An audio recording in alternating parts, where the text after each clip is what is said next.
Deep in the heart of a sun-dappled forest lived a tiny ant. He was so small that his colony mates often stepped on him accidentally, and he was always overlooked and undervalued. But this little ant had a big dream. He wanted to be a hero, an honorable, respected hero. One day he was carrying crumbs home to his colony when he met a wise old owl, Toho. The owl hooted, "Why the long face, little ant? You're as slow as molasses on a cold winter's day. I want to be a hero." The ant sighed, like the magnificent stag, the sly fox, or the swift rabbit. "But I'm just a tiny ant." The owl blinked slowly. "Being a hero isn't about your size, little ant, but about what's in your heart. Perhaps you can be a hero in your own way."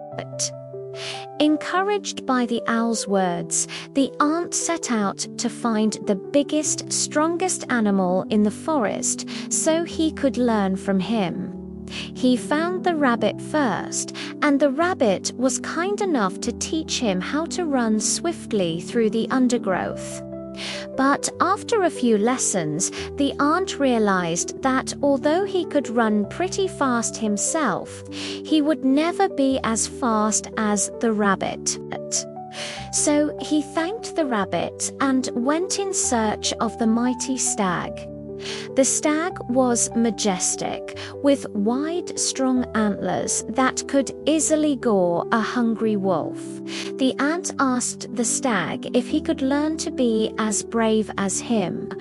But the stag was busy practicing his mating call and told the ant to come back another day. Disappointed, the ant slumped onto a nearby stone.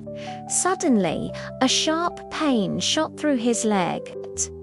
He looked down and saw a tiny spider crawling up his leg, its sharp fangs dripping venom into the wound.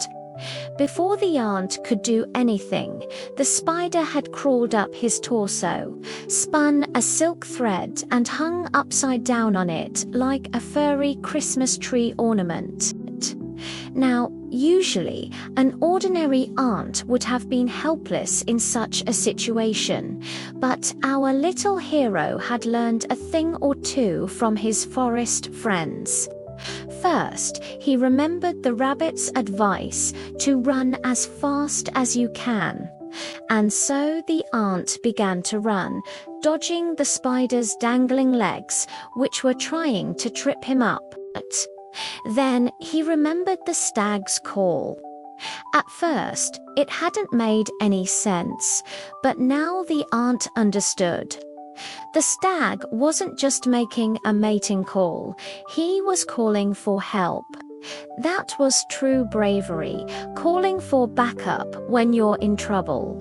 And the ant figured that if he was ever going to be a hero, it wouldn't happen by being like the rabbit or the stag, but by being himself an ant who happened to be very good at math and knew every nook and cranny of the forest.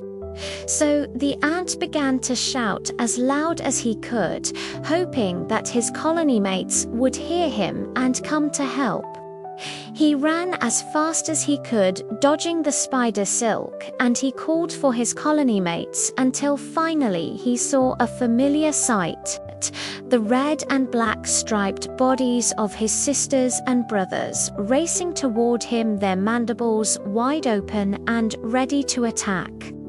The spider put its 8 eyes on the newcomers and, sensing the danger, tried to flee, but it was too late.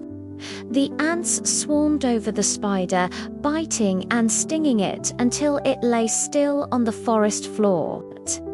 Then they turned to the little ant, who was exhausted from his ordeal, and they carried him back to his home, where he recuperated for several days. When he was feeling better, he went to see the owl and told her about his encounter with the spider. Ho ho, the owl hooted softly. "You did very well, little ant. You used your knowledge of the forest, your speed and your wit. You were truly a hero, just as the stag and the rabbit are heroes in their own ways. Size doesn't matter, little ant. You proved that yourself." The little ant beamed with pride. He may have been just a tiny ant, but he had proven that even the smallest creature can be a hero. All he had to do was believe in himself. And with that, the ant skipped happily back to his colony, eager to do whatever he could to help his family and friends.